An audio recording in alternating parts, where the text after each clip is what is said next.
अस्सलामुअलैकुम।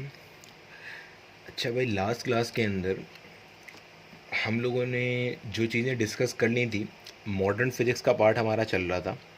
और modern physics के अंदर हम लोगों ने अब तक ये पढ़ लिया था कि पार्टिकल और रेडिएशन दोनों के पास डुअल नेचर होती है। रेडिएशन की जो डुअल नेचर है उसके हवाले से हमने देखा था कि जो रेडिएशन है, जैसे लाइट हमने फॉर इंस्टेंस बात की थी, लाइट की जो वेव नेचर है उसको प्रूव किया था इंटरफेरेंस से, डायफ्रैक्शन से, इस तरह की चीज़ों से ना। फिर हमने देखा था कि जो लाइट है, रेडिएशन है, वो बेसिकली पार्टिकल नेचर भी कंटेन करती है। उसके लिए हमने फ़ोटो इलेक्ट्रिक इफेक्ट देखा, उसके लिए हमने कॉम्पटन्स इफेक्ट देखा, उसके लिए हमने पेयर प्रोडक्शन देखा कि किस तरह से जो है वो लाइट का पार्टिकल नेचर डोमिनेंट था वहाँ पे। ठीक है। अच्छा, फिर उसके बाद हमारे पास 1924 के अंदर एक अजीब सी बात होती है। 1924 में हमारे पास डी ब्रॉय नाम का जो साइंसदान है, एक डी ब्रॉय नाम का जो एक फिजिसिस्ट है, उसने अपना फेमस हाइपोथेसिस दिया। ठीक है, इसको जो पढ़ना है पढ़ लो, डी ब्रोगली, ठीक है, जो दिल करता है पढ़ लो, वैसे ऐसे हम डी ब्रॉय कहते हैं। डी ब्रॉय ने अपना एक हाइपोथेसिस दिया। अच्छा, हाइपोथेसिस इसलिए कह रहा हूँ इसको मैं क्योंकि इसका कोई एक्सपेरिमेंटल एविडेंस नहीं दिया था, बस एक बात की थी उन्होंने। ठीक है, एक जनरल बात कर दी उन्होंने। इन्होंने क्या कहा? इन्होंने कहा कि जब भी कोई बॉडी मूव करती है, जब भी कोई बॉडी, कोई पार्टिकल मूव करता है, तो उसके साथ एक वेव जुड़ जाती है। Every moving body has a wave associated with it. इन्होंने कहा जब भी कभी कोई बॉडी आपके पास मूव करती है मेरा बेटा, जब भी कोई बॉडी चलती है, जब भी कोई पार्टिकल चलता है, अगर मेरे पास ये मार्कर है, मैं इस मार्कर को उठा करके फेंकता हूँ, तो जब ये मार्कर आपको मूव होता हुआ नज़र आएगा तो बेसिकली ये पार्टिकल नहीं है, इसका कौन सा नेचर डोमिनेंट है? वेव नेचर डोमिनेंट है। ठीक है। डी ब्रॉय ने बड़ी अजीब सी एक बात करी, और डी ब्रॉय ने जो ये बात करी, इसके जवाब में उन्होंने सिर्फ, मतलब इसकी एक्सप्लेनेशन में उन्होंने सिर्फ इतना कहा कि आपके पास, ये मैं इसलिए कह रहा हूँ क्योंकि nature has symmetry. Nature has symmetry. Symmetry का मतलब क्या है? एक जैसेपन का होना। इन्होंने कहा नेचर हर काम में अपनी सिमेट्री रखती है, तो चूंकि नेचर की ये सिमेट्री है, इसलिए चूंकि radiations, light dual nature holder है, तो इन्होंने कहा अगर रेडिएशन डुअल नेचर होल्डर है तो ये डेफिनेट है पार्टिकल भी डुअल नेचर होल्डर होगा। मतलब पार्टिकल पार्टिकल की तरह तो बिहेव करेगा ही करेगा, जबकि ये कैसे बिहेव करेगा? वेव की तरह भी बिहेव करेगा। ठीक है मेरा बेटा। तो 1924 में जब इनका ये हाइपोथेसिस आया तो एक तहलका मच गया। तहलका का मतलब हड़ाउड़ी मच गई।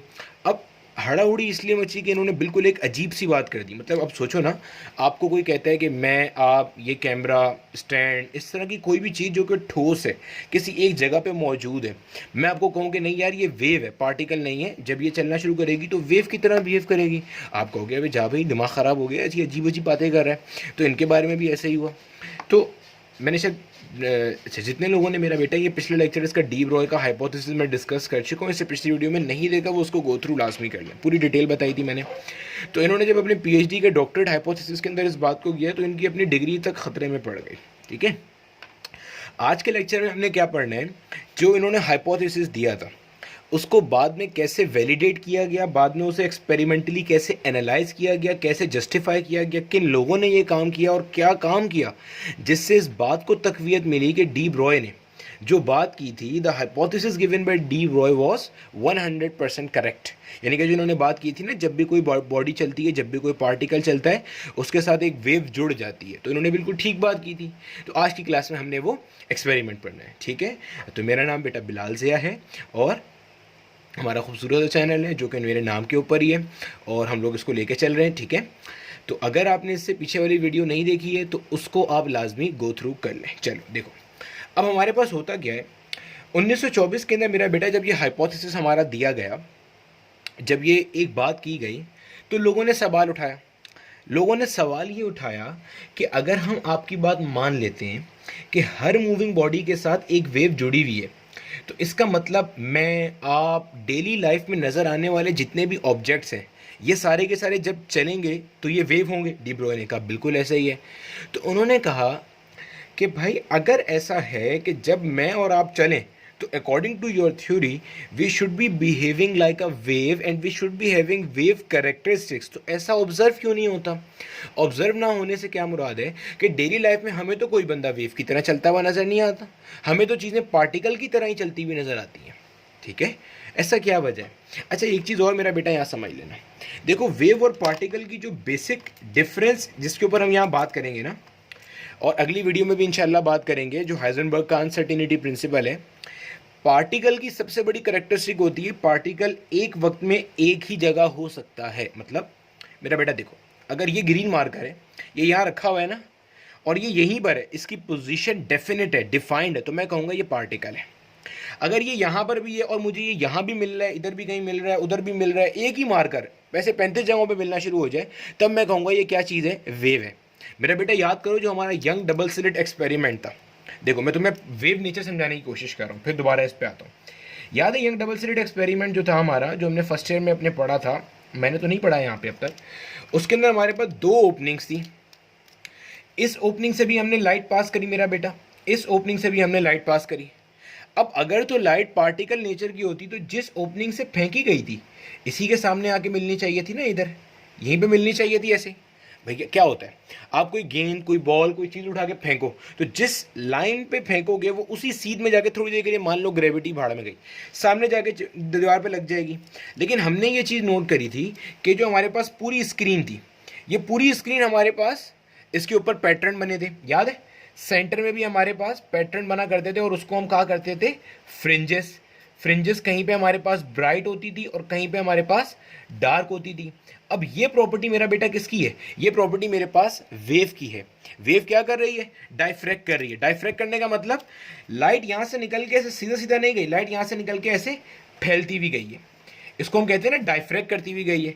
और डाइफ्रैक्ट करने के बाद इस तरह से आपस में जहाँ जहाँ ये मिलती गई वहाँ वहाँ ये क्या करती जा रही है? इंटरफेरेंस करती जा रही है। तो मेरा बेटा ये पूरी वीडियो में मैं ये लेके चलूँगा, आपने अच्छे तरीके से अपने जहन में क्रिस्टल क्लियर रखना है ये कॉन्सेप्ट कि पार्टिकल की क्या नेचर है और वेव की क्या नेचर है। पार्टिकल की नेचर क्या है कि एक वक्त में एक ही जगह हो सकता है। वेव की नेचर क्या है? एक ही वक्त में मल्टीपल टाइम पे एग्जिस्ट कर सकती है, कहीं ज़्यादा और कहीं कम। याद है ना, कहीं ब्राइट कहीं डार्क। तो जहाँ ब्राइट है वहाँ वेव ज़्यादा है, कंस्ट्रक्टिव इंटरफेरेंस हो रही थी, याद है? और जहाँ डार्क है वहाँ पे डिस्ट्रक्टिव इंटरफेरेंस हो रही थी। ठीक है मेरा बेटा, चलो आगे और डिटेल से आएगी। अच्छा, अब जब 1924 के अंदर डी ब्रॉय साहब ने एक नया पेंडोरा बॉक्स खोला, जब उन्होंने अपना मशहूर ज़माना हाइपोथेसिस दिया कि हर मूविंग बॉडी के साथ एक वेव एसोसिएट हुई हुई होती है, और साथ में इन्होंने इस वेव को कैलकुलेट करने का फॉर्मूला भी दिया। इन्होंने फॉर्मूला दिया lambda equals h upon P. मेरे बेटा हम लोगों ने ये डिस्कस किया था। एक्चुअल में जो ये फॉर्मूला है, एक्चुअल में ये फॉर्मूला आपके पास किसके लिए है? ये हमारे पास है फोटोन की वेवलेंथ को डिफाइन करने के लिए। अब इन्होंने तो सीधा सीधा ये बात बोल के अपनी जान छुड़ा ली कि नेचर में सिमेट्री होती है, तो फोटोन की वेवलेंथ का जो फॉर्मूला है वही आपके पास बाकी के पार्टिकल्स की वेवलेंथ का भी फॉर्मूला है। लेकिन लोग पीछे पड़ गए कि अगर आपकी बात में दम है तो हमें ये बताइए कि डेली लाइफ में हमें क्यों ऑब्जर्व नहीं होता। तो इन्होंने कहा, जो मैंने पिछले लेक्चर में पूरी तफसील दी थी, कि भाई चूंकि डेली लाइफ में जो ऑब्जेक्ट्स आप ऑब्जर्व कर रहे होते हो वो उनका मास ज़्यादा होता है। ठीक है, यानी कि lambda equals h upon P. P मेरा बेटा मोमेंटम है, जब इसको हटाएंगे तो क्या आएगा? mv। ठीक है मेरा बेटा, अगर लेक्चर नहीं देगा पीछे वाला लेक्चर देखना, वरना आज वाला लेक्चर समझने में थोड़ी सी प्रॉब्लम होगी। वैसे इतनी ज़्यादा होगी नहीं, मैं कोशिश पूरी करूँगा। ठीक है, m बॉडी का मास है, v वेलोसिटी है, h हमारे पास प्लैंक्स कांस्टेंट था मेरा बेटा, और इस प्लैंक्स कांस्टेंट की जो मेरे पास वैल्यू है, that value is 6.626 power -34 joule seconds. ठीक है, अच्छा, और लैम्डा वेवलेंथ है। अब चूंकि नॉर्मल जो एवरेज होता है, मिसाल के तौर पे अगर मैं आपसे कहता हूँ कि मेरे पास एक कोई बॉडी है, उसका मास 1 किलोग्राम है और ये मूव कर रही है with a velocity of 1 metre per second. अगर आप इसके अंदर जाकर के पुट करते हो तो मेरा बेटा आपके पास जो वेवलेंथ निकल कर आएगी वो तो सीधा सीधा आएगी 6.626 पावर -34 मीटर। तो डी ब्रॉय साहब ने सीधा सीधा ये बात बोल के अपनी जान छुड़ा ली। उन्होंने कहा कि डेली लाइफ में जो पार्टिकल्स आपको नज़र आ रहे होते हैं वो पार्टिकल्स एक्चुअल में इतने छोटे होते हैं कि उसकी जो वेवलेंथ है, जो इस तरह निकल के आ रही है, ये आप कभी भी मेजर कर ही नहीं सकते। आप कहाँ तक मेजर करोगे? 10 power -12, -13, -15। But these wavelengths that are associated with the moving objects जो हम डेली लाइफ में ऑब्जर्व करते हैं, these wavelengths are so small that they can not be measured in fact even with the help of finest instrument जो हमारी labs वगैरह में available होते हैं। ठीक है मेरा बेटा, यहाँ तक बात क्लियर है? चिल सीन चल रहा है, डी ब्रॉय साहब ठंडे हो गए यहाँ पे। ठीक है, फिर उन्होंने मजीद एक बात करी, आप लोगों को याद होगा, डी ब्रॉय साहब ने कहा कि हमारे पास जो इलेक्ट्रॉन है, इलेक्ट्रॉन का मास चूंकि बहुत कम होता है 9.11 पावर -31 किलोग्राम, तो इसके साथ जो वेवलेंथ एसोसिएट हुई हुई होती है, जो इन्होंने मेजर करके भी दिखाई, और वो मेजर करके दिखाई कितनी आ रही थी, 1.67 एंगस्ट्रॉम। मेरा बेटा याद है कुछ, ये हमने पिछली क्लास में निकाली थी इसी तरह से, अभी आगे दोबारा निकालना भी सिखाऊंगा। तो अब ये इन्होंने कहा ये आप मेजर कर सकते हो। हाँ, तो इलेक्ट्रॉन जब मूव करेगा तो it will behave like a wave, ये पहले कह चुके थे 1924 में। इलेक्ट्रॉन जब मूव करेगा तो वो कैसे बिहेव कर रहा होगा, वेव की तरह बिहेव कर रहा होगा। फिर लोगों ने कहा चलें आप अगर कहते हैं कि इलेक्ट्रॉन वेव की तरह बिहेव कर रहा है तो इसी को साबित कर दें। तो डी ब्रॉय ने कहा भाई मेरे पास कोई एक्सपेरिमेंट तो नहीं है अभी साबित करने के लिए, बस एक बात है और मैंने वो कह दी है। अच्छा, बहरहाल जब एक दो किताबों में मिलता है आइंस्टाइन के कहने पे, आइंस्टाइन ने कहा कि नहीं भाई लौंडे की बात में दम है, तो इसको पीएचडी की डिग्री बहरहाल इनको दे दी गई। ठीक है, अच्छा बाद में कहीं जाके जो आज का हमारा टॉपिक है, ये सारी तो हमारी तमहीद बांधी थी। ठीक है, आज का जो हमारा टॉपिक है, बाद में कहीं जाके 1927 के अंदर, ये डेट्स वेट्स याद रखना ज़रूरी नहीं है मेरा बेटा, बस आपको एक ट्रैक रहे इसलिए बता देता हूँ। बाद में कहीं जाके 1927 के अंदर डेविसन और जर्मर ने एक्सपेरिमेंट परफॉर्म किया फाइनली, और इस एक्सपेरिमेंट के बाद वैलिडेट कर लिया गया कि हाँ भाई जो डी ब्रॉय साहब ने बात की थी वो बिल्कुल ठीक थी। ठीक है, अब इन्होंने क्या करा मेरा बेटा, जहन में रखना, डेविसन और जर्मर ने जो एक्सपेरिमेंट परफॉर्म किया इसमें इन्होंने इलेक्ट्रॉन की डाइफ्रैक्शन कराई। डाइफ्रैक्शन क्या चीज़ है मैं रिपीट कर देता हूँ। देखो, जब भी कभी आपके पास एक स्मॉल सी ओपनिंग दी जाए, मतलब मान लो कि ये मेरे पास एक स्मॉल सी ओपनिंग है, ये मैंने कोई बहुत छोटी सी ओपनिंग प्रोवाइड करी हुई है, और यहाँ से कोई भी चीज़ ऐसे निकले और ऐसे निकलने के बाद ऐसे फैलना शुरू हो जाए, ऐसे फैल के आना शुरू हो जाए, इसको हम क्या कहते हैं, हमारे पास क्या हो रहा है, डाइफ्रैक्शन हो रहा है। ठीक है मेरा बेटा, डाइफ्रैक्शन समझ गए? डाइफ्रैक्शन क्या होगा, बेंडिंग ऑफ वेव्स या bending of wave from a small, very small opening. ठीक है, तो डेविसन और जर्मन ने सक्सेसफुली बड़े अच्छे तरीके से एक खूबसूरत से एक्सपेरिमेंट के जरिए इन्होंने क्या करा, इन्होंने इलेक्ट्रॉन को डाइफ्रैक्ट करा के दिखा दिया। अब आज तक ये बात तय थी, ये बात 1927 से पहले मानी जा चुकी थी कि electron was a certified particle. Electron को मान लिया गया था, इलेक्ट्रॉन बेसिकली क्या है, पार्टिकल है।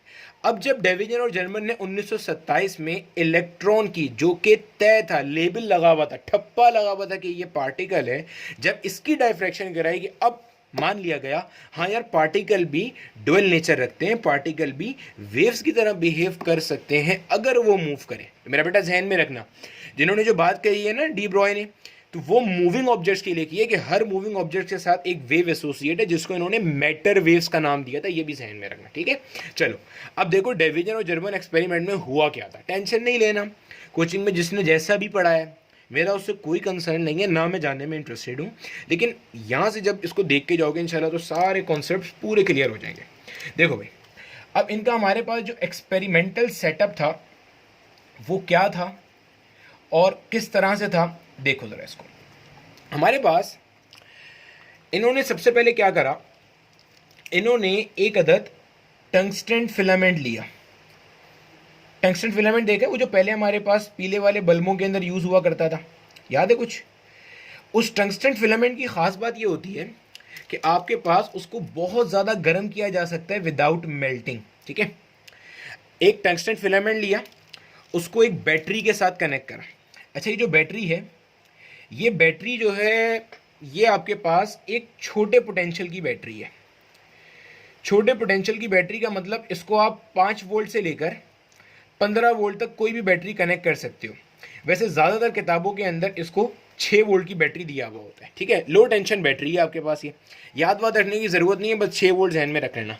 LT बैटरी आपको लिखा मिलेगा, नहीं समझ में आएगा इसलिए मैंने पहले से बता दिया, लो टेंशन बैटरी है। ठीक है, अच्छा ये आपके पास टंगस्टन फिलामेंट है। टंगस्टन फिलामेंट का ख़ास बात क्या है कि जैसे जैसे इसका टेम्परेचर बढ़ाते जाते हो, इसकी चूंकि रेजिस्टेंस ज़्यादा है तो अल्टीमेटली इसका टेम्परेचर बढ़ता जाता है और ये मेल्ट नहीं करता, टेम्परेचर बढ़ाता तो है लेकिन मेल्ट नहीं करता, ठीक है।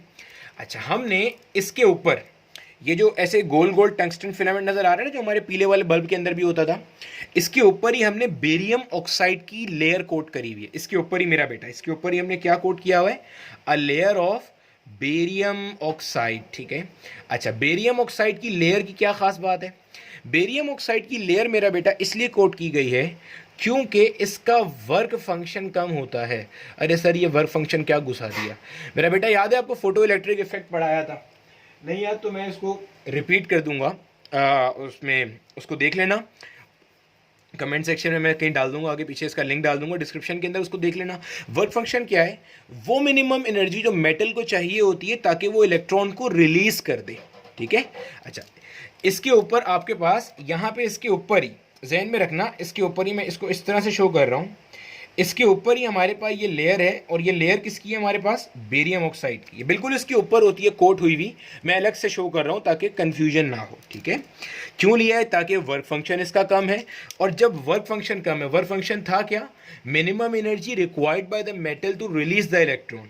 वर्क फंक्शन कम है, इसका मतलब बहुत कम एनर्जी लेके ये इलेक्ट्रॉन को इमिट करेगा।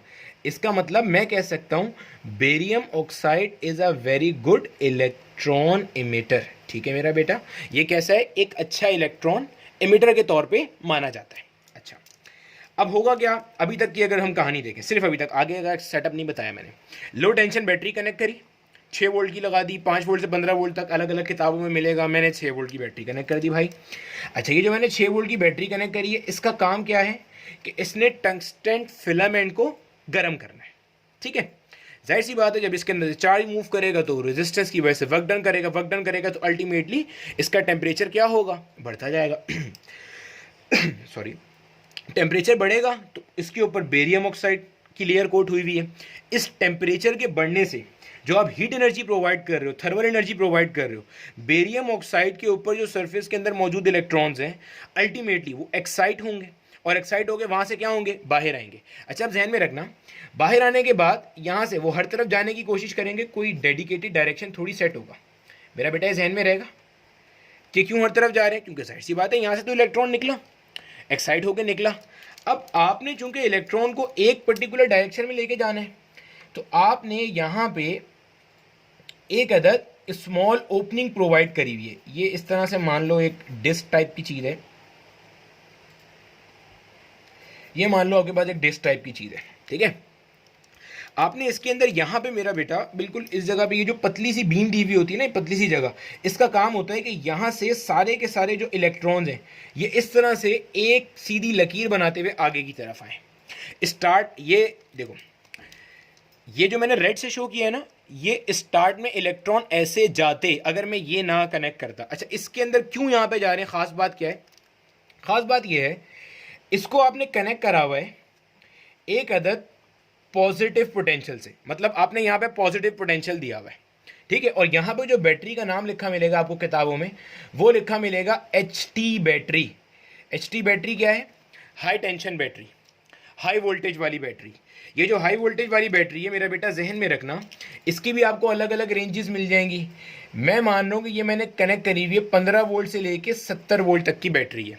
और दूसरी बात, 15 वोल्ट से लेके 70 वोल्ट तक की बैटरी ये आपके पास वेरिएबल बैटरी है। अच्छा, आपकी किताब में जो फिगर दी है वो भी अभी थोड़ी देर में ड्रॉ करके दिखा दूंगा, टेंशन नहीं लेना, पहले समझ लो, ठीक है। अभी तक क्या बात करी, टंगस्टन फिलामेंट है, इसके ऊपर बेरियम ऑक्साइड की कोटिंग हुई हुई है। इस बेरियम ऑक्साइड की कोटिंग से फ़ायदा क्या है, ये एक बहुत अच्छा इलेक्ट्रॉन इमिटर है।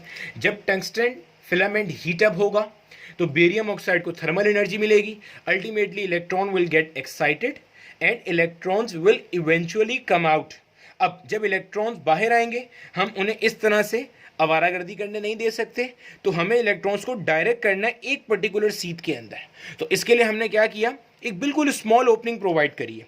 इस स्मॉल ओपनिंग को बाज़ किताबों में स्मॉल बोर भी कहते हैं, स्मॉल ओरिफाइस टाइप ओपनिंग भी कहते हैं, भाड़ में डालो तुम जो भी कहते हैं, छोटी सी ओपनिंग दी हुई है ताकि इलेक्ट्रॉन की एक कंसंट्रेटेड बीम यहाँ से गुजर जाए, ठीक है। ये जो कंसंट्रेटेड बीम जा रही है ना मेरा बेटा, इसको हमारी किताबों में नाम दिया जाता है कॉलिमेटेड बीम ऑफ इलेक्ट्रॉन। क्या नाम दिया जाता है? कॉलिमेटेड बीम ऑफ इलेक्ट्रॉन। ठीक है, किताबी नाम है, कोई टेंशन लेने की ज़रूरत है नहीं। अच्छा, अब होता क्या है, ये इलेक्ट्रॉन की बीम इस तरह आगे आएगी, इलेक्ट्रॉन आगे आएंगे, पॉजिटिव पोटेंशियल आपने दिया हुआ है, और ये वेरिएबल है, ये वेरिएबल बैटरी नहीं है, जहन में रखना। ये 5 वोल्ट से 15 वोल्ट तक किताबों में लिखा मिलता है, मतलब कि 5 वोल्ट भी हो सकता है, 6, 7, 8। मैंने बोला कि इसको 6 वोल्ट ही कनेक्ट करना है, ये वेरिएबल नहीं है, ये वेरिएबल बैटरी है। यहाँ पे आपने मेरा बेटा एक अदद निकल का क्रिस्टल कनेक्ट करा हुआ है।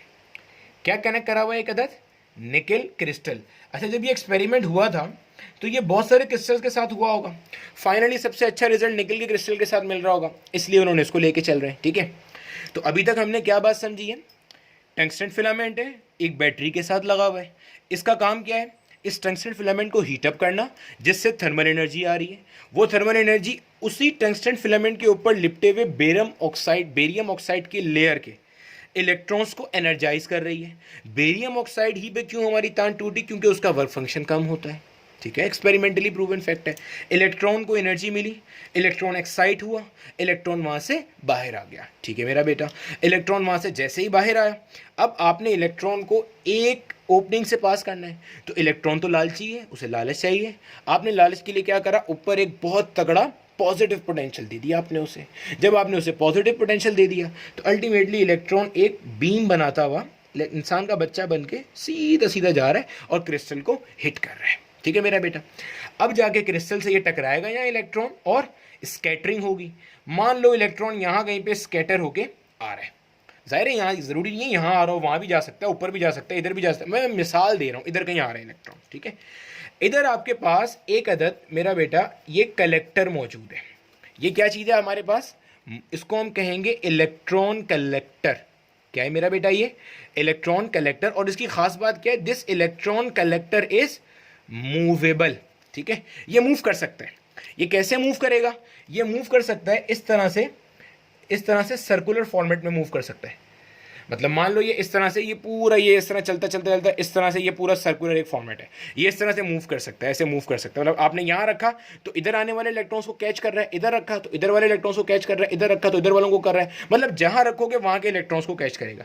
इसके पीछे आपने गैल्वेनोमीटर कनेक्ट करा हुआ है, जहन में रखना एक बात। ठीक है मेरा बेटा, यहाँ तक का सर्किट समझ में आ गया। ये हमारे पास सर्किट है जो डेविजन और जर्मन ने यूज़ किया था।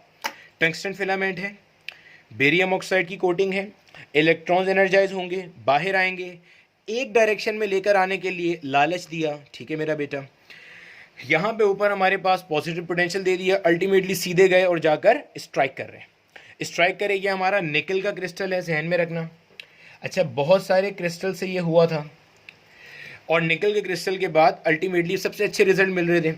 यहाँ से आपके पास स्कैटरिंग हुई और स्कैटरिंग होने के बाद यहाँ कहीं पे आके इलेक्ट्रॉन कलेक्टर पे वो कलेक्ट हो गया। अच्छा, ये जो गैल्वेनोमीटर है, जाहिर है आप लोगों को याद होगा, हमने गैल्वेनोमीटर डिस्कस किया था। गैल्वेनोमीटर डिफ्लेक्शन शो करता है इन केस करंट मौजूद है। तो गैल्वेनोमीटर की डिफ्लेक्शन से हमें पता चल जाएगा कि जो इलेक्ट्रॉन कलेक्ट हो रहे हैं उनकी तादाद कितनी है। मतलब जाहिर है तादाद of electrons, the number of electrons collected on the collector is directly proportional to deflection. जितने ज़्यादा इलेक्ट्रॉन्स आएंगे अल्टीमेटली इलेक्ट्रॉन की डिफ्लेक्शन भी उतनी क्या होगी, गैल्वेनोमीटर की डिफ्लेक्शन भी उतनी क्या होगी, ज़्यादा होगी। ठीक है मेरा बेटा। अच्छा, एक और चीज़ जो मैं यहाँ बताना भूल गया, यहाँ पे जो ये एंगल है मेरा बेटा, इस एंगल को हम कहते हैं फाई। अच्छा, इसको फाई कह रहे हैं। ये है क्या? ये जो बीम आ रही है ना इलेक्ट्रॉन की वाली बीम, इस बीम को हम कहते हैं इंसिडेंट बीम। क्या कहते हैं मेरा बेटा? Incident beam. और ये वाली जो बीम है इसको मैं कह रहा हूँ रिफ्लेक्टेड बीम। क्या नाम दे रहा हूँ मेरा बेटा? Reflected beam. जहन में रहेगा ये कौन सी बीम है? Reflected beam. तो अपने पास अच्छी तरह ना दिमाग के ढक्कनों में नोट कर लेना, फाई मेरे पास क्या है? Phi is the angle between the reflected beam, angle between the reflected beam and the incident beam. मेरा बेटा ये बात जहन में रखना, ठीक है? ये हमारे पास एंगल है between reflected beam and the incident beam. इतना जोर इसलिए दे रहा हूँ क्योंकि अभी थोड़ी देर में हमने थीटा पढ़ना है, वो कुछ और होगा। ठीक है, अच्छा आप लोग आगे चलते हैं। अच्छा मेरा बेटा ये देख लो, मैं बना के नहीं दिखा रहा, खामखा वीडियो की लेंथ लंबी हो जाएगी। ये हमारे पास जो है हमारी किताब के अंदर ये डायग्राम बनी हुई है, पेज नंबर 259 है। ये वही बात है मेरा बेटा, देखो ये हमारी लो टेंशन वाली बैटरी है, ये हमारा टंगस्टन फिलामेंट है जिसके ऊपर बेरियम ऑक्साइड की कोटिंग है। ये हमारे पास स्मॉल ओपनिंग दी हुई है जिससे इलेक्ट्रॉन की बीम जा रही है आपके पास।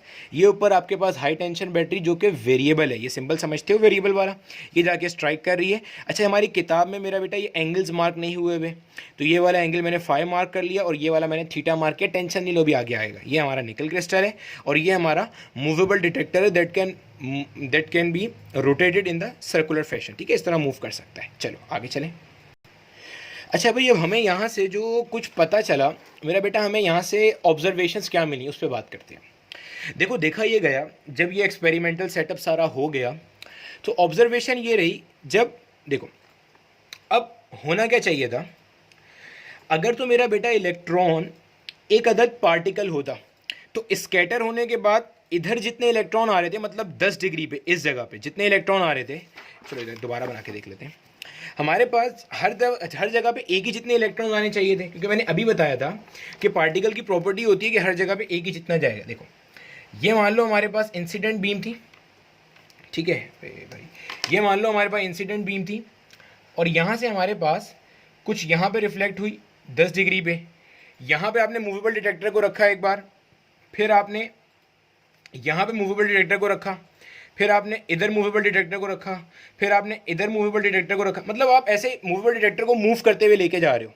आपने हर पॉइंट के ऊपर देखा तो हैरानकुन तौर पे जो ऑब्जर्वेशन हमें मिली वो ऑब्जर्वेशन ये थी कि डिफरेंट एंगल्स के ऊपर, अलग अलग एंगल के ऊपर इलेक्ट्रॉन जो गैल्वानोमीटर जो डिफ्लेक्शन शो कर रहा था वो अलग अलग था।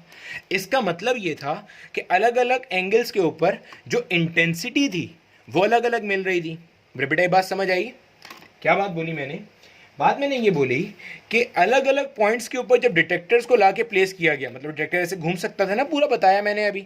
जब डिटेक्टर को ऐसे अलग अलग जगह पे ला करके प्लेस किया गया तो देखा गया अलग अलग, ये फाई है, अलग अलग एंगल के ऊपर जो डिटेक्टर इलेक्ट्रॉन को कैच कर रहा है, कलेक्ट कर रहा है, इंटेंसिटी डिफाइन कर रहा है, वो अलग अलग है। मतलब एक एंगल के ऊपर इंटेंसिटी बहुत कम मिल रही है, दूसरे पे थोड़ी ज़्यादा, तीसरे पे और ज़्यादा, चौथे पे और ज़्यादा, पांचवें पे मैक्सिमम, छठे पे फिर गिरना शुरू हो गई। मतलब ग्राफ जो था मेरा बेटा, ग्राफ हमें कुछ इस किस्म का मिलने शुरू हो गए। ग्राफ मतलब इस तरह का ग्राफ मिलना शुरू हुआ। ये ग्राफ हमने बढ़ाया between intensity and phi.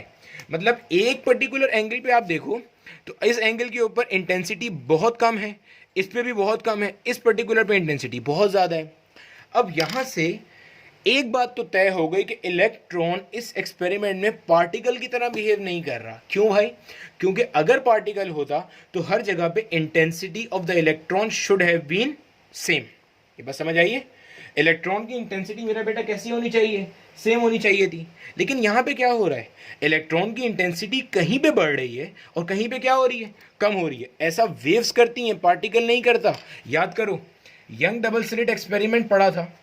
Young double slit experiment में कहीं पे हमें ब्राइट फ्रिंज मिलती थी और कहीं पे हमें डार्क फ्रिंज मिलती थी। जहां हमें ब्राइट फ्रिंज मिलती थी हम कहते थे वहां पे क्या हुई है, कंस्ट्रक्टिव इंटरफेरेंस हुई है, ज़्यादा सारी वेव है। जहां डार्क फ्रिंज मिलती थी वहां कहते थे हम वहां पे क्या हुई है, डिस्ट्रक्टिव इंटरफेरेंस हुई है। याद आ रहा है? मतलब हमें इफेक्ट वेरिएबल मिलता था। कहीं पे हमें फ्रिंज ज़्यादा मिल रही होती थी, कहीं पे हमें डार्क मिल रही होती थी। तो इलेक्ट्रॉन ने भी जो हमारे पास, जब हम इस तरह मूव करा, हमने यहाँ पे भी नोट करा, मूवेबल डिटेक्टर को लगा के इधर भी नोट करा, कहीं पे हमें इंटेंसिटी बहुत ज़्यादा मिली, कहीं पे हमें इंटेंसिटी बहुत कम मिली। इस तरह से हमें वेरिएबल मिलना शुरू हुआ। अब इससे एक बात तो तय हो गया कि आपके पास जो इलेक्ट्रॉन है, in this scenario this electron is not behaving like a particle. Instead, the electron is behaving like a combination of waves. कहीं कहीं पे combination of wave बढ़ रहा है तो इंटेंसिटी बढ़ रही है, कहीं पे combination of wave घट रहा है तो इंटेंसिटी घट रही है। ठीक है मेरा बेटा, यहाँ तक समझ आई? अच्छा, अब देखो जरा, ये एक्सपेरिमेंट रिपीट किया गया अलग अलग एक्सेलरेटिंग वोल्टेजेस के ऊपर। Now what is accelerating voltage? यहाँ देखो, अभी बताया था इलेक्ट्रॉन को एक्सेलरेट करने के लिए यहाँ पे हमने पॉजिटिव पोटेंशियल दिया था, जिसकी मैंने दी थी 15 वोल्ट से 70 वोल्ट तक। तो इस एक्सपेरिमेंट को हमने अलग अलग एक्सेलरेटिंग वोल्टेजेस के ऊपर परफॉर्म किया और हमें सबसे अच्छा रिजल्ट मिला बिटवीन 44 वोल्ट्स एंड 68 वोल्ट्स। मतलब हमें जो बेस्ट रिजल्ट मिले मेरा बेटा, ये बेस्ट रिजल्ट्स हमें मिलते हैं 44 वोल्ट और 68 वोल्ट के दरमियान में। मतलब समझ लो ज़रा पहले इस बात का, उससे फिर तुम्हें मजीद क्लियर हो जाएगा बेस्ट रिजल्ट से मैं क्या मुराद है। देखो सपोज करो मैंने क्या करा, मैंने एक्सेलरेटिंग वोल्टेज मेरा बेटा, मान लो मैंने अपना एक्सेलरेटिंग वोल्टेज जो था उसको मैंने सेट करा मिसाल के तौर पे 30 वोल्ट पे सेट करा। मैं ये नहीं कह रहा कि 30 वोल्ट पे इलेक्ट्रॉन ने डाइफ्रैक्शन शो नहीं करी। डाइफ्रैक्शन क्या है? फैल जाना। तो फैल के तो नज़र आ रहा है मुझे अलग अलग। मैं ये नहीं कह रहा डाइफ्रैक्शन शो नहीं करी, डाइफ्रैक्शन शो करी, लेकिन मुझे जो इंटेंसिटी और फाई का ग्राफ मिला, मान लो ये मेरा इंटेंसिटी, ये मेरा फाई, मुझे ग्राफ कुछ इस तरह का मिला। ठीक है, जब मैंने इसको बढ़ाया, इसको बढ़ा के मान लो मैंने 40 वोल्ट्स करा, तो मुझे यही ग्राफ कुछ इस तरह का मिल गया। मतलब हो क्या रहा है, मुझे रिजल्ट्स प्रोमिनेंट मिलना शुरू हो रहे हैं। मैंने मजीद बढ़ाया, मजीद बढ़ा के मैंने इसको 44 वोल्ट किया, तो मुझे ग्राफ थोड़ा मजीद अच्छा मिला। सबसे अच्छा रिजल्ट मुझे मिला किसके ऊपर? 54 वोल्ट के ऊपर। 54 वोल्ट के ऊपर मुझे परफेक्ट ग्राफ मिला, और वो परफेक्ट ग्राफ मुझे कुछ इस तरह का मिल रहा है। ये क्या शो कर रहा है? ये शो कर रहा है मेरा बेटा कि हर पर्टिकुलर एंगल के ऊपर इंटेंसिटी मौजूद है। मतलब आप किसी भी एंगल पे खड़े होगे, एंगल बेसिकली क्या है, ये आपके पास इंसिडेंट बीम आई, ये आपके पास रिफ्लेक्टेड बीम है। आप किसी भी एंगल पे खड़े होकर अपना मूवमेंट रखो, यहाँ पे इलेक्ट्रॉन मिल रहे हैं। इलेक्ट्रॉन कितने मिल रहे हैं, उनकी तादाद वेरी कर रही है। एक कोई एंगल ऐसा है जिसके ऊपर इलेक्ट्रॉन सबसे ज़्यादा मिल रहे हैं और बाकी के एंगल्स पे इलेक्ट्रॉन उसके मुकाबले में कम मिल रहे हैं। ये एंगल जिस पे इलेक्ट्रॉन सबसे ज़्यादा मिले, ये हमने फाइंड आउट किया। ये कितना था हमारे पास? 50 डिग्री। ये कितना हमारे पास था? 50 डिग्री। मेरा बेटा अभी तक हमने क्या बात करी है? एक्सपेरिमेंट हमने रिपीटेडली किया। साबित ये करना था कि इलेक्ट्रॉन डाइफ्रैक्ट करता है। डाइफ्रैक्ट का मतलब क्या है? बेंडिंग ऑफ वेव्स, फैल जाना। इलेक्ट्रॉन फैलता हुआ नजर आया। फैलता हुआ कैसे नजर आ रहा है? अगर ये पार्टिकल होता तो हर जगह पे एक जितना तकसीम होता। किस खुशी में किसी पर्टिकुलर एंगल पे ज़्यादा जा रहा है, किसी एंगल पे कम जा रहा है, हर जगह पे एक ही जितना रहता है, क्योंकि सारे एक ही निकल क्रिस्टल पे जाके लगे थे। लेकिन हमने देखा इसने वेव की तरह साबित किया। वेव की तरह कैसे? जैसे वेव स्क्रीन पे बिखर जाती है, कहीं पे कंस्ट्रक्टिव, कहीं पे डिस्ट्रक्टिव। ठीक है, कहीं पे पार्शियल कंस्ट्रक्टिव, कहीं पे पार्शियल डिस्ट्रक्टिव, ऐसे होना शुरू हुआ। अब हमने कहा कि नहीं भाई, यहाँ तो कोई ना कोई मसला है, तो हमने माना कि इलेक्ट्रॉन डाइफ्रैक्ट कर रहा है। ठीक है, फिर हमने एक्सेलरेटिंग वोल्टेजेस को वेरी करना शुरू करा, all the way from 15 volt to up till 70 volts. हमने देखा कि बहुत अच्छे रिजल्ट्स हमें इस रेंज में मिले, 44 वोल्ट से 68 वोल्ट के दरमियान में, 44 से 68 के दरमियान में। उसमें भी जो बेस्ट रिजल्ट मिला, जो मैं लेकर चलूंगा, वो कितना था? 54 वोल्ट था। हमने 54 वोल्ट पे देखा कि जब आपके पास जो आपका ये, मान लो ये आपके पास इंसिडेंट बीम है, ये रिफ्लेक्टेड बीम है, ये आपने अलग अलग फाई के ऊपर जब अपना डिटेक्टर लगाया, कलेक्टर लगा के कलेक्ट करा, तो आपने देखा किसी फाई पे इलेक्ट्रॉन्स कम आ रहे हैं, किसी पे ज़्यादा आ रहे हैं। हमें कैसे पता चल रहा है इलेक्ट्रॉन कम आ रहे हैं, ज़्यादा आ रहे हैं? With the help of galvanometers deflection. जहाँ पे गैल्वेनोमीटर की डिफ्लेक्शन ज़्यादा हो रही है, इसका मतलब वहाँ पर इलेक्ट्रॉन्स की कलेक्शन ज़्यादा हुई है। हमने देखा कि 50 डिग्री के ऊपर इलेक्ट्रॉन्स की कलेक्शन कैसी हुई है? मैक्सिमम हुई है। अब ये समझ में आएगा 50 डिग्री ही क्यों आया, टेंशन नहीं, रट्टा नहीं मारते हम कोई भी। ठीक है मेरा बेटा, यहाँ तक छाप लो, आगे चलते हैं। ठीक है भाई, चलो यही बात मैंने यहाँ पे मेंशन कर दी है मेरा बेटा कि हमारे पास experiment was performed at different accelerating voltages but significant intensity of electron was observed at 44 volts. ठीक है, दूसरी बात क्या बताई थी अपने पास, नोट करके ये बात लिख लेना कि if the electron had been behaving like a particle, then it should have been distributed symmetrically at every possible angle, ठीक है? But we found out that at 54 volts a peak in intensity of electron was observed at phi equals 50 degree। ठीक है मेरा बेटा, ये पूरी अंग्रेजी में वही मंजन बेचा है जो पीछे बता रहा था। और पीक हमने कैसे डिटेक्ट की थी? With the help of galvanometer. ठीक है, अच्छा यहाँ पे हमें इलेक्ट्रॉन की पीक इंटेंसिटी मिली थी एट फाई इक्वल्स 50 डिग्री के ऊपर। ठीक हो गई मेरा बेटा यहाँ तक बात? चलो आगे देखो अब जरा। अब एक हैरानकुन बात बताई जाती है। अब अभी तक देखो, यहाँ तक तो बात समझ में आ गई होगी। ठीक है, चलो अब मान लो जो मैंने पूरा ये एक्सपेरिमेंटल सेटअप किया हुआ है, जो ये पूरा एक्सपेरिमेंटल सेटअप हमारा चल रहा है, मान लो कि किसी तरह से हमारे पास, मैंने ये जो हमारा टंगस्टन फिलामेंट है, इसको कुछ इस तरह से सेट कर दिया कि ये जो है सिर्फ एक इलेक्ट्रॉन एमिट आउट कर रहा है। मान लो कुछ ऐसा मैंने कर दिया। थोड़ी देर के लिए अज्यूम कर लो, क्योंकि एक बहुत ज़बरदस्त बात बताने वाला हूँ। देखो, मान लो कि मैंने अपना एक्सपेरिमेंटल सेटअप कुछ ऐसे कर लिया कि इससे सिर्फ एक इलेक्ट्रॉन इमिट हो रहा है, एक से ज़्यादा हो ही नहीं रहे। देखा ये गया कि जब सिर्फ एक इलेक्ट्रॉन इमिट हो रहा है, सिर्फ एक इलेक्ट्रॉन, मतलब एक से ज़्यादा हो ही नहीं रहे, तब भी ये चीज़ नोट की गई। अब देखो इधर, अब अगर एक इलेक्ट्रॉन इमिट हो रहा है, ईमान से सोचो, एक इलेक्ट्रॉन आया, यहां पे स्ट्राइक करा, स्ट्राइक करने के बाद यहां आया। अब जब एक इलेक्ट्रॉन स्ट्राइक करने के बाद मेरा बेटा यहां आएगा, तो वो इलेक्ट्रॉन आपको या तो इधर मिलेगा, या वो इलेक्ट्रॉन इधर मिलेगा, या वो इलेक्ट्रॉन इधर मिलेगा, या इधर मिलेगा, या इधर मिलेगा, या इधर मिलेगा। ये बात समझ आती है? अगर तो 5-10 इलेक्ट्रॉन आ रहे हैं ना, तब तो हजम हो जाती है बात कि यार 2 इधर मिल गए, 3 इधर मिल गए, 5 इधर मिल गए, 6 इधर मिल गए। वो भी अभी तक समझ में नहीं आती कि इलेक्ट्रॉन्स एक जैसा तकसीम कैसे होते जा रहे, एक जैसा तकसीम क्यों नहीं हो रहे। अब क्या हमारे पास आया, अगर मान लो किसी तरह से मैंने इस टंगस्टन फिलामेंट में से सिर्फ एक इलेक्ट्रॉन इमिट करा, सिर्फ एक इलेक्ट्रॉन, तो होना क्या चाहिए था कि जब एक इलेक्ट्रॉन इमिट होके आया, तो स्कैटर होने के बाद अगर इलेक्ट्रॉन मुझे यहां मिल जाता है, गैल्वेनोमीटर मुझे यहाँ डिफ्लेक्शन दे देता है कि भाई जो इलेक्ट्रॉन तुमने वहां से फेंका था वो यहाँ मिल गया, तो इसका मतलब अगर मैं ये डिटेक्टर यहाँ लगाऊं तो डिफ्लेक्शन शुड बी नल। क्यों? वो इलेक्ट्रॉन तो यहाँ मिल चुका है, यहाँ भी नहीं होनी चाहिए, यहाँ मतलब कहीं भी होनी चाहिए ना। समझ रहे हो बात को? देखा ये गया, गौर से सुनना, दिल थाम के, कलेजे वलेजे पड़ जाएंगे। इलेक्ट्रॉन जब एक ही फेंका गया, तब भी जब आपने डिटेक्टर को हर पॉइंट पे प्लेस किया, तब भी हर पॉइंट पे डिफ्लेक्शन मिल रही थी।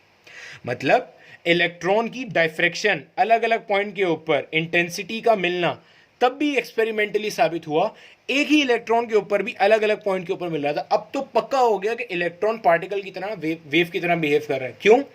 क्योंकि वेव की कैरेक्टरिस्टिक होती है कि वेव की आप पोजीशन डिफाइन नहीं कर सकते। याद आ रहा है हेजनबर्ग का अनसर्टेनिटी प्रिंसिपल? आप कभी भी किसी वेव की पोजीशन डिफाइन नहीं कर सकते, ठीक है? वेव की पोजीशन डिफाइन करने में हमारा प्रॉब्लम आ रहा होता है। पार्टिकल की पोजीशन डिफाइन कर सकते हो।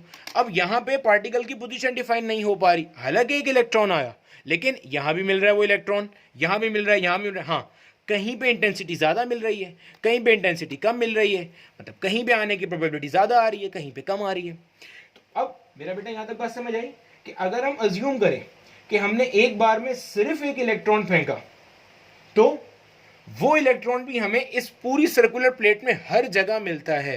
हाँ, ये तय है जो पीछे एक्सपेरिमेंट बताया कि हर जगह पे एक जितना नहीं मिल रहा, कहीं पे इंटेंसिटी वाइज ज़्यादा मिल रहा है, कहीं पे इंटेंसिटी वाइज कम मिल रहा है। अब ये जहन में रखना, अगर किसी के जहन में आ रहा है कि इलेक्ट्रॉन ऐसा भी तो हो सकता है यहाँ से टकराया, टकरा के टूट टाट के ऐसे बिखर गया, कहीं पे ज़्यादा हिस्से चले गए, कहीं इलेक्ट्रॉन टूट नहीं सकता। Electron is one of the fundamental particles of nature. मेरा बेटा ये बात तो पता होगी ना, इलेक्ट्रॉन फंडामेंटल पार्टिकल्स में से है। बचपन में आपकी कभी मिस ने बताया होगा दुनिया में जो फंडामेंटल पार्टिकल्स हैं प्रोटॉन, न्यूट्रॉन और इलेक्ट्रॉन है, तो आपकी मिस ने बिल्कुल गलत बताया है। हमारे जो फंडामेंटल पार्टिकल्स हैं उनमें इलेक्ट्रॉन आता है, प्रोटॉन और neutron are not the fundamental particle. Proton neutron खुद क्वार्क से मिलकर बने हुए हैं, जिनको हम बेरियॉन्स का नाम देते हैं। ठीक है मेरा बेटा, इंशाल्लाह अभी न्यूक्लियर फिजिक्स स्टार्ट करेंगे, फिर उसके अंदर भी आएंगे। तो इलेक्ट्रॉन बहरहाल फंडामेंटल पार्टिकल है, इलेक्ट्रॉन किसी से मिलके नहीं बना, तो ये टूट नहीं सकता, मजीद डिवाइड नहीं हो सकता। तो ये भी तय है कि जब यहां से आया तो ये टूटा नहीं है। ठीक है, अब क्या बात समझ में आई कि अगर हम अज्यूम कर रहे हैं कि एक ही इलेक्ट्रॉन आ रहा है, जो तो इलेक्ट्रॉन टूट भी नहीं सकता। तब भी हमने देखा कि फाई इक्वल 50 डिग्री के ऊपर जो गैल्वेनोमीटर की डिफ्लेक्शन थी वो मैक्सिमम थी, प्रूविंग दैट कि यहाँ पे इलेक्ट्रॉन की इंटेंसिटी सबसे ज्यादा है, जबकि बाकी जगह पे भी डिफ्लेक्शन शो हो रही थी। अब ये तो पक्का पक्का साबित हो गया कि ये हमारे पास किसकी है, वेव की प्रॉपर्टी है, क्योंकि वेव ही ऐसा करती है कि इस तरह से कुछ हमें कंस्ट्रक्टिव डिस्ट्रक्टिव इंटरफेरेंस के पैटर्न्स शो कर रही होती है। मेरा बेटा कुछ याद आ रहा है? अब हमने जब इसका ग्राफ वगैरह कंस्ट्रक्ट किया तो वो ग्राफ हमारे पास कुछ इस तरह का बन रहा है। ये हमारे पास आ गया फाई एंगल, ये आ गया, ये हमारे पास कुछ इस तरह से आ रहे हैं। ये वही बात जो भी बता रहा था, मान लो कुछ एंगल 30 डिग्री के ऊपर इंटेंसिटी हमें मिली एक इलेक्ट्रॉन के केस में भी, कुछ 50 डिग्री पे मिली, कुछ 70 डिग्री पे मिली, लेकिन सबसे ज़्यादा हमें कहाँ मिली, 50 डिग्री के ऊपर। अब ये बात बड़ी शॉकिंग थी कि इलेक्ट्रॉन जबकि टूट भी नहीं सकता और इलेक्ट्रॉन को हम आज तक पार्टिकल मानते आए हैं, तो भाई ये कैसे आपको हर जगह मिल रहा है। तो इस बात से ये बात साबित हो गई कि इलेक्ट्रॉन यहाँ पे कैसे बिहेव कर रहे हैं, एज ए वेव बिहेव कर रहा है, ठीक है। क्यों साबित हो गई? क्योंकि जो इलेक्ट्रॉन की इंटेंसिटी की मेरा बेटा पीक मिल रही है, कहाँ पे पीक मिल रही है? एक्सेलरेटिंग वोल्टेज 54 वोल्ट पे और 50 डिग्री के ऊपर। वो ये बात साबित कर रहे हैं कि यहाँ कंस्ट्रक्टिव इंटरफेरेंस वाला फिनोमेना हो रहा है, जहाँ जहाँ कम हो रहा है वहाँ डिस्ट्रक्टिव इंटरफेरेंस हो रहा है, ठीक है मेरा बेटा। छाप लो जल्दी, आगे चलते हैं।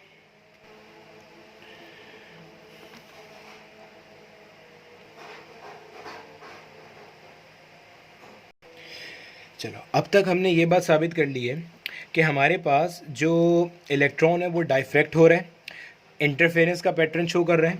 और आप लोगों ने जब अपने फर्स्ट ईयर फिज़िक्स के अंदर मेरा बेटा, सिंध बोर्ड वालों की अगर बात करूं तो आप लोगों ने अपने फर्स्ट ईयर फिज़िक्स के अंदर चैप्टर नंबर 9 में जहां हम नेचर ऑफ लाइट पढ़ते हैं, वहाँ पे आपने ये ब्रेग्स इक्वेशन पढ़ी है। ब्रेग्स इक्वेशन, अच्छा बाकी के लोग जिन्हें नहीं आती टेंशन नहीं लेना, मैं तफसील से सब बता दूंगा, कोई मसले वाली बात नहीं है। ब्रेग्स लॉ हम कब यूज़ करते हैं? जब कभी भी आप डाइफ्रैक्शन बाय क्रिस्टल पढ़ रहे हो, या कंस्ट्रक्टिव इंटरफेरेंस या इंटरफेरेंस बाय क्रिस्टल पढ़ रहे हो, ठीक है। तो हमारी ये इक्वेशन होती है सीधी सीधी, m lambda equals 2d sine theta.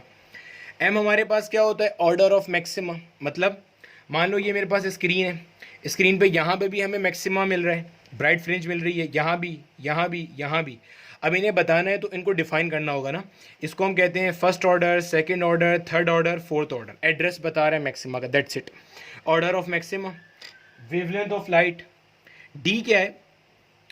D is distance between atomic layers. अच्छा मेरा बेटा, आपको याद है हमने निकल क्रिस्टल यूज़ किया है, हमने निकल क्रिस्टल यूज़ किया है। निकल क्रिस्टल हमारे पास क्या है? जो हमारे पास एटॉमिक लेयर्स हैं, ये हमारे पास, ये तो पता है ना, हमारे पास जो एटम्स होते हैं उसमें, मतलब क्रिस्टल के अंदर एटम की लेयर्स होती हैं। मतलब कुछ इस तरह से हिसाब किताब होता है। मान लो ये मेरे पास निकल का क्रिस्टल है, उसमें इस तरह से, केमिस्ट्री में पढ़ी होगी कभी ये बात, कि अगर ये मेरे पास मान लो निकल का क्रिस्टल है तो इसके अंदर इस तरह से यहाँ पे मेरे पास एटम्स मौजूद होंगे, ठीक है। ये मेरे पास एटम मौजूद होंगे सारे के सारे। तो ये जो दो लेयर्स के दरमियान का फासला होता है ना, इसको हम किससे शो कर रहे होते हैं? डी से, ठीक है मेरा बेटा। चलो, अब हमने यहाँ पे ब्रेग्स लॉ पढ़ लेते हैं, टेंशन नहीं ना, ब्रेग्स लॉ पूरा तफसील से बता देता हूँ अभी। देखो होता क्या है हमारे पास, ब्रेग्स लॉ डिस्कस कर रहा हूँ, ठीक है। हमारे पास एक लाइट बीम यहाँ पे आके इंसिडेंट हुई, इसको मैं कहूँगा इंसिडेंट बीम। क्या नाम दूंगा मेरा बेटा इसको? Incident beam. ये चली गई यहाँ से, इसको मैंने नाम दे दिया रिफ्लेक्टेड बीम। अभी पीछे पढ़ा था, निकल लेयर पे आगे लगी और चली गई। इंसिडेंट बीम और रिफ्लेक्टेड बीम, इनके दरमियान का एंगल कितना था? फाई था। मैंने यहाँ पे एक अदद परपेंडिकुलर ड्रॉ कर दिया। मेरा बेटा क्या ड्रॉ करा है? परपेंडिकुलर। जब परपेंडिकुलर ड्रॉ करूँगा तो ये दोनों एंगल मेरे आधे आधे हो जाएंगे।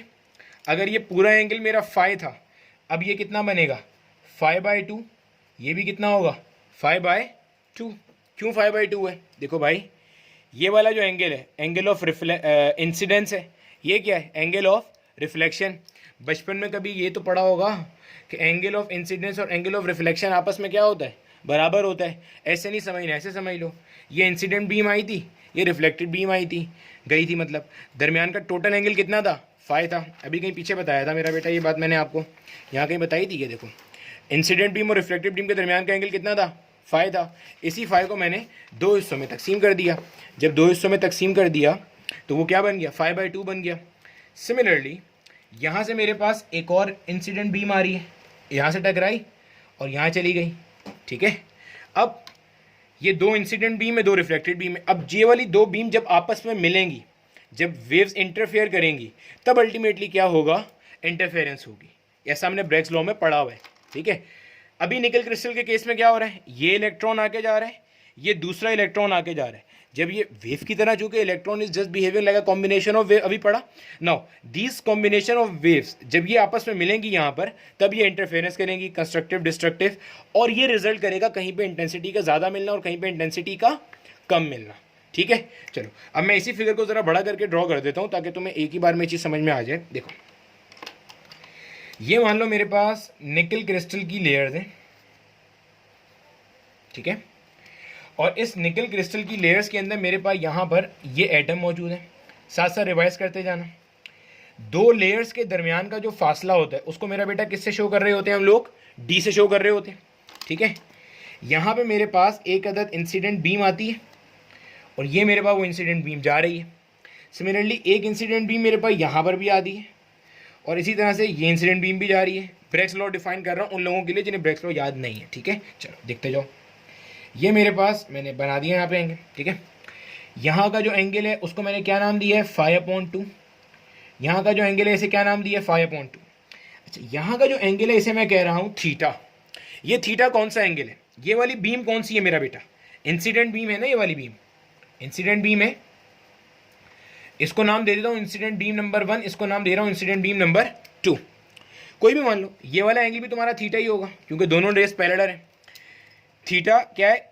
Angle between incident beam and atomic layer, crystal की लेयर, एटम की लेयर और इंसिडेंट बीम के दरमियान में बनने वाला एंगल। ये बात ऊपर लिखी थी, angle between incident beam and atomic layer. जहन में रखना फाई और इसका फर्क, ठीक है। अच्छा, अब मेरा बेटा जहन में रखना, ये बात हमें समझ में आ गई कि ये वाली जो दो बीम्स हैं, अब जब ये आगे जाकर आपस में इंटरफेयर करेंगी तो ये जो इंटरफेरेंस होंगी, this interference will result either in constructive interference और इन डिस्ट्रक्टिव इंटरफेरेंस। मेरा बेटा याद होगा हमारे पास जो कंडीशन हुआ करती थी, condition for constructive interference, that was path difference should be equal to m lambda. याद आ रहा है किस तरह से होता था? Path difference should be 1 lambda, 2 lambda, 3 lambda up till m lambda. नहीं भी याद आ रहा, चलो एक सिंपल सी फिगर बना के समझा देता हूँ मैं, ठीक है भाई। वो जो कंडीशन पीछे बताई थी ना मेरा बेटा, वो भी कोई रट्टा नहीं है, वो बता रहा हूँ। ये मान लो मेरे पास 3 वेव्स हैं, ए, बी और सी, ठीक है। ज़रा ए और बी वेव को आपस में मिलाओ। ए और बी वेव जब इंटरफेयर कर रही है तो मेरा बेटा देखो, जब ए वेव स्टार्ट हुई है तभी बी वेव भी स्टार्ट हुई है। इन दोनों का पार्ट डिफरेंस कितना है? इन दोनों का पार्ट डिफरेंस है 0। मैंने लिख दिया इन दोनों का पार्ट डिफरेंस कितना है? 0 लैम्डा। अब जब इंटरफेरेंस होगी, इसका क्रस्ट इसके क्रस्ट पे आएगा, इसका ट्रफ ट्रफ पे आएगा, क्रस्ट क्रस्ट पे आएगा, ट्रफ ट्रफ पे आएगा, तो इंटरफेरेंस कैसी होगी? कंस्ट्रक्टिव। अब ज़रा बी और सी को मिलाओ मेरा बेटा। बी यहाँ से स्टार्ट हुई है जबकि सी यहाँ से स्टार्ट हुई है। आपको ये कहता है डिफरेंस नज़र आ रहा होगा। ये जो डिफरेंस है ये किसके बराबर है? गौर से देखना, ये जो डिफरेंस है ये इस पूरी की पूरी एक वेव साइकिल के बराबर है। और एक वेव साइकिल की लंबाई कितनी होती है? लैम्डा। तो मैंने यहाँ पे मार्क कर दिया कि इन दोनों के केस में जो पार्ट डिफरेंस है that is 1 lambda. Still crust पे क्रस्ट आ रहा है, ट्रफ पे ट्रफ आ रहा है, हमें पता है लाइक पार्ट्स ओवरलैप करते हैं। इंटरफेरेंस कैसी है? Constructive interference. तो मेरा बेटा बस यही बात मैंने यहाँ पे मेंशन करी थी कि हमारे पास 0 लैम्डा हो, 1 लैम्डा हो, 2 लैम्डा हो, 3 लैम्डा हो, या जनरलाइज कर दिया m लैम्डा, तो पार्ट डिफरेंस क्या होगा? कंस्ट्रक्टिव इंटरफेरेंस, ठीक है। अब जरा यहाँ देखो, अब आपने क्या करना है, ये जो दो वेव्स आ रही हैं, इन दो वेव्स के दरमियान का जो पाथ डिफरेंस होगा, this path difference will decide कि यहाँ जो इंटरफेरेंस है ये कंस्ट्रक्टिव है या डिस्ट्रक्टिव, ठीक है। अगर मैं पाथ डिफरेंस की बात करूँ तो अगर मैं यहाँ पे मेरा बेटा एक परपेंडिकुलर ड्रॉ करता हूँ तो ये वाला जो फासला है, ये वाला फासला, यहाँ तक तो दोनों वेव ने एक ही जितना फासला कवर किया है। देखो ये भी उतना ही चली जितना ये चली। ये वाला फासला रे नंबर 2 ने एक्स्ट्रा कवर किया है।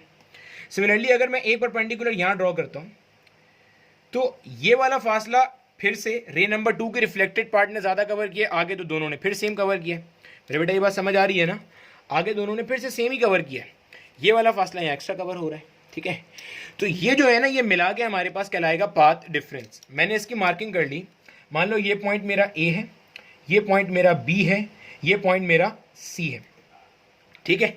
अब जहन में रखना, अगर ये थीटा है तो यहाँ पे इसने भी क्या होना है? थीटा होना है। और इनके थीटा होने की वजह से ये भी थीटा बनेगा और इधर वाला भी क्या बनेगा? थीटा। जहन में रखना, मतलब मैं गंदगी मच जाएगी थोड़ी, ये बता रहा हूँ। ये देखो, ये वाला जो एंगल है ना, ये वाला एंगल, मतलब इस लाइन, ये वाली जो लाइन है, ये जो इस तरह परपेंडिकुलर आ रही है, इस और इस लाइन के दरमियान ये एंगल क्या होगा? थीटा। सिमिलरली इस लाइन और यहाँ वाला एंगल भी क्या होगा? थीटा। बेसिक ज्योमेट्री के हिसाब से चेक कर लेना इसको, ठीक है। ये हमारे पास क्या कहला रहा है? ये दो एंगल हमारे पास कौन से हो गए? थीटा हो गए, ठीक है। अब चलो इसको एक काम करते हैं, बड़ा करके बना लेते हैं, ठीक है मेरा बेटा। ये देखो, ये हमारे पास थीटा है। अब मुझे बताओ ये हमारा टोटल फासला कितना है? डी है। अच्छा, अगर मैं इसकी बात करूं, आपको ये एक अदद राइट एंगल ट्राइंगल बनती हुई नज़र आ रही है। और हम लोगों ने पहले डिस्कस किया था जो थीटा के सामने वाली साइड होती है बेसिकली हमारे पास क्या होती है, साइन थीटा। तो ये क्या बनेगा, ये हमारा हाइपोटेन्यूस हो जाएगा क्योंकि ये मेरा 90 डिग्री बन रहा है। तो ये वाली साइड क्या बनेगी, डी साइन थीटा। सिमिलरली मेरा बेटा ये वाली साइड भी क्या बनेगी हमारे पास, डी साइन थीटा। तो मेरा बेटा अगर मैं टोटल पाथ डिफरेंस की बात करूँ तो पाथ डिफरेंस मेरे पास क्या बनेगा, एक बार डी साइन थीटा, ये वाला, ये कैसे आया डी साइन थीटा, ये तो समझ में आ रहा है ना मेरा बेटा। देखो ये थीटा है, थीटा के बिल्कुल बराबर वाली साइड कॉस होती है क्योंकि वो बेस होती है, तो cos theta is base upon hypotenuse. सामने वाली क्या होती है, परपेंडिकुलर। और ये भी एक आ गया। तो रे 1 और रे 2 के दरमियान में, रे 1 और रे 2 के दरमियान में जो टोटल पार्ट डिफरेंस आ रहा है वो कितना आ रहा है, D sine theta plus D sine theta, जो कितना हो गया 2d sine theta.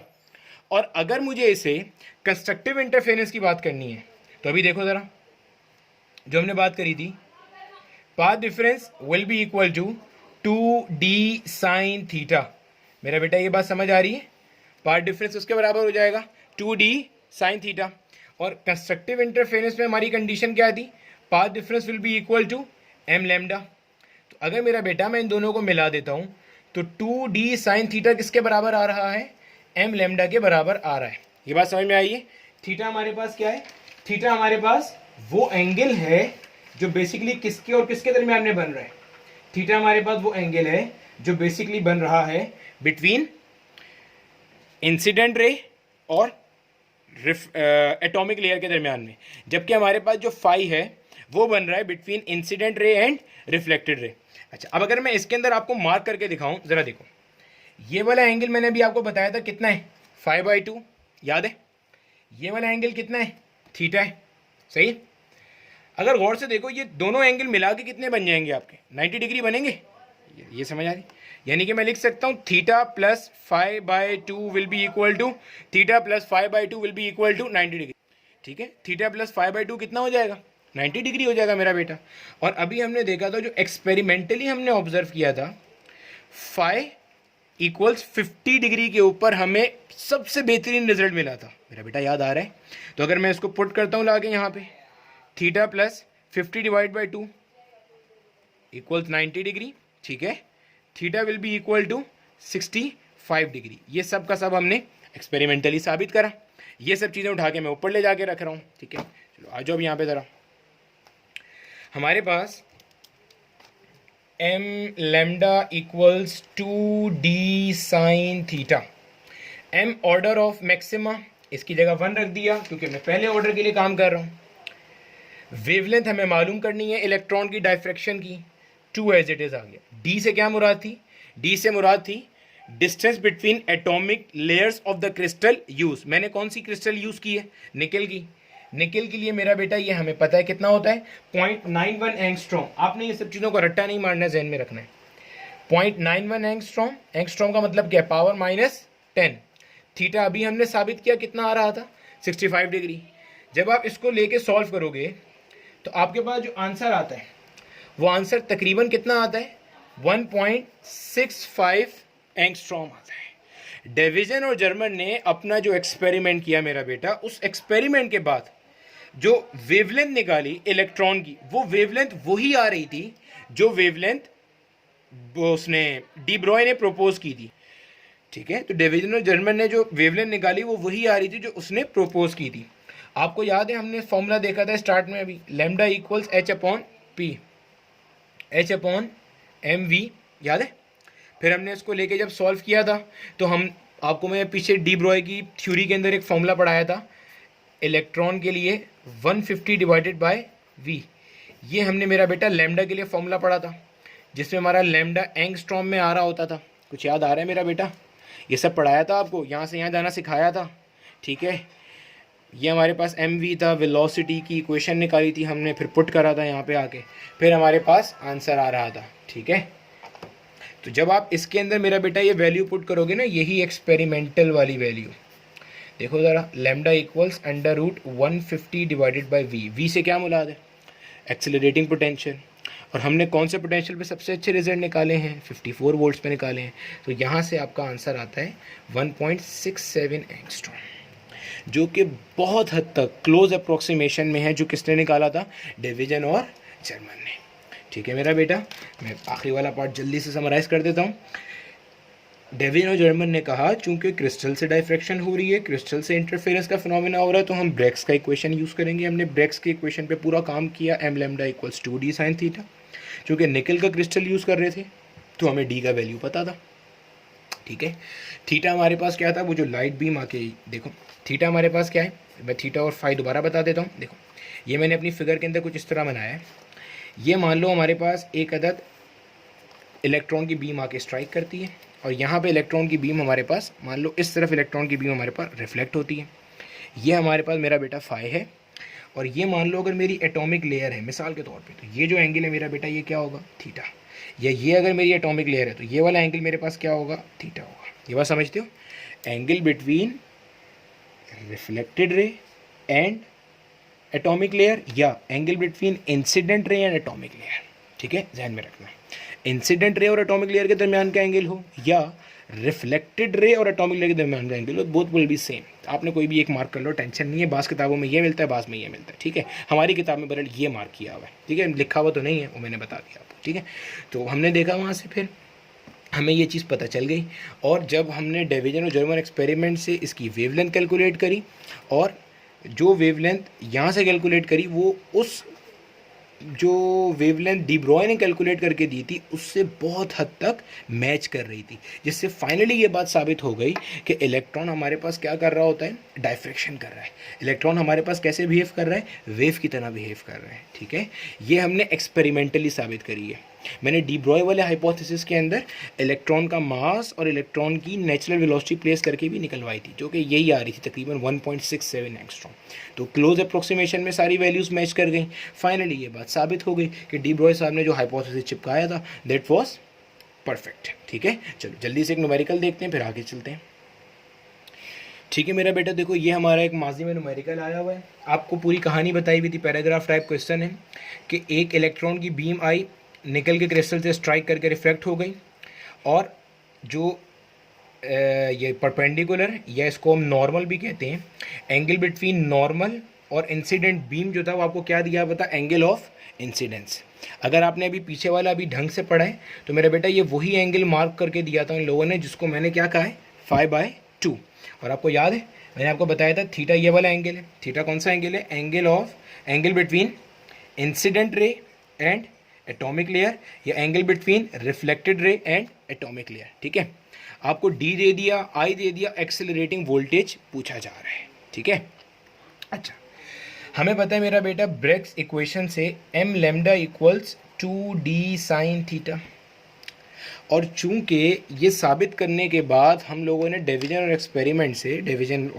German experiment से डी ब्रॉय का हाइपोथेसिस वैलिडेट कर लिया, तो मैं लैम्डा की जगह पे डी ब्रॉय की वैल्यू यूज़ कर सकता हूँ। ठीक है, डी ब्रॉय की वैल्यू क्या थी, याद करो ज़रा, एम लैम्डा की जगह पे H/mv लिख सकता हूँ मेरा बेटा, will be equal to 2d sine theta. अब सवाल में आपको जो बात की जा रही है मेरा बेटा वो किसके हवाले से की जा रही है, इलेक्ट्रॉन के हवाले से। और इलेक्ट्रॉन के लिए हमने इसका डायरेक्ट शॉर्टकट पढ़ा था, याद है, पूरा पढ़ाया था, m multiply by √150 divided by v। और ये भी बताया था ये वाला फॉर्मूला जब हम यूज़ करते हैं तो आंसर हमारा एंगस्ट्रॉम में आता है मेरा बेटा, याद है, देखो ये होता है लैम्डा इक्वल्स √150/v। और मैंने बताया था लैम्डा एंगस्ट्रॉम में, एंगस्ट्रॉम का मतलब यहाँ पे पावर -10 आ रही होती है, जो आप लिखते नहीं हो। देखो ना, अगर आप पावर -10 आ रही है और उसको नहीं लिखोगे तो ऑब्वियस ही बात है यहाँ क्या लगा रहे होगे, एंगस्ट्रॉम, तो इसका मतलब पावर -10 भी होती है। तो मैं यहाँ पे लगा रहा हूँ पावर -10। देखो फिर रिपीट कर रहा हूँ, ये मैंने आपको फॉर्मूला पढ़ाया था, ये फॉर्मूला, और यहाँ बताया था लैम्डा किस में होता है, एंगस्ट्रॉम में। अब अगर आप एंगस्ट्रॉम का मतलब समझो तो मेरा बेटा एंगस्ट्रॉम का मतलब तो यही है ना कि यहाँ पे क्या आ रही होगी, पावर -10। तो मैंने यहाँ लिख दिया पावर -10, 2 मल्टीप्लाई बाय डी हमारे पास क्या है, डी हमारे पास था 1 एंगस्ट्रॉम। एंगस्ट्रॉम का मतलब क्या है, पावर -10 साइन थीटा। अब मेरा बेटा लकीर के फ़कीरों, यहाँ पे बच्चे दो बोंगियाँ मारते हैं। पहली बोंगी, इस m से इस m को काट देते हैं। खुदा के बंदो, ये वाला जो m है ये ऑर्डर ऑफ मैक्सिमा है, ये वाला जो m है ये इलेक्ट्रॉन का मास है। ठीक है, ज़िंदगी में कभी कैंसिल नहीं हो सकता, इसलिए मैंने ये भंड बचाने के लिए इसको रिप्लेस कर दिया, ताकि आप में से कोई जज्बाती होकर इसको काट ना दे। जिस जिसके जहन में ऐसा आया हो ना इसको काटना, मुझे ज़रा बताना ज़रूर, ठीक है, ताकि मैं तुम लोगों को शाबाशी दूँ, ठीक है। तो इसलिए रिप्लेस कर दिया, ज़िंदगी सुकून में आ गई। ये थीटा है, ये आई दिया हुआ है ना, आई ये वाला एंगल है, बताया हुआ है उसने, आई कौन सा एंगल है, angle between normal perpendicular and incident ray, ये एंगल दिया हुआ जिसको हमने 5/2 का नाम दिया था। तो अगर आपको थीटा निकालना है तो मैंने आपको बताया था कि ये पूरा मिला के आपके पास क्या बनता है, 90 डिग्री। तो this angle plus this angle should be equal to 90 degree. I plus theta, यहाँ मैंने कहीं लिख दिया, i plus theta should be equal to मेरा बेटा 90 डिग्री। आई कितना है 30 plus theta should be equal to 90, theta कितना आ रहा है, theta will be equal to 60 degree. यहाँ ला के प्लेस कर दिया, साइन ऑफ 60 डिग्री, कोई टेंशन यहाँ तक। एम क्या है, ऑर्डर ऑफ मैक्सिमा कितना पढ़ाया था अभी, 1 पढ़ाया था। लेके इसको सॉल्व कर लो भाई, पावर -10 से पावर -10 क्या हो गई आपकी, कैंसिल हो गई। साइन 60 डिग्री, साइन 60 डिग्री मेरा बेटा, ट्रिग्नोमेट्रिक रेशियोज कैलकुलेट करना सिखा चुका हूँ ना, अंडर रूट 3 डिवाइडेड बाय 2, याद है, 2 से 2 क्या हो गया, कैंसिल हो गया। अगर मैं दोनों तरफ स्क्वायरिंग करता हूँ क्या बनेगा, 150 divided by v will be equal to 3, 3 को यहाँ फेंको, v को वहाँ ले जाओ, 150 divided by 3 will be equal to v, 3 1 जा 3 5 जा और 0 एज इट इज़ आ गया। तो वोल्टेज मेरा बेटा कितना आ रहा है, 50 वोल्ट आ रहा है। इसका मतलब एक्सेलरेटिंग वोल्टेज कितना था हमारे पास, 50 वोल्ट्स। ठीक है, ये बात समझ में आई है, लेक्चर समझ में आ गया पूरा, ठीक है, कोई मसला है यहाँ तक। बस जहन में यही बात रखनी होती है मेरा बेटा, एप्टीट्यूड करते वक्त कि ना कौन सा फार्मूला कब कहाँ पे कैसे यूज़ करना है। हम लोग गलती यही करते हैं कि बस ये चीज़ें भूल जाते हैं, ठीक है भाई, ये जहन में रखना, एक बार प्रैक्टिस कर लेना, कोई प्रॉब्लम नहीं है, समझ में आ जाएगा, ठीक है। Okay, all the best.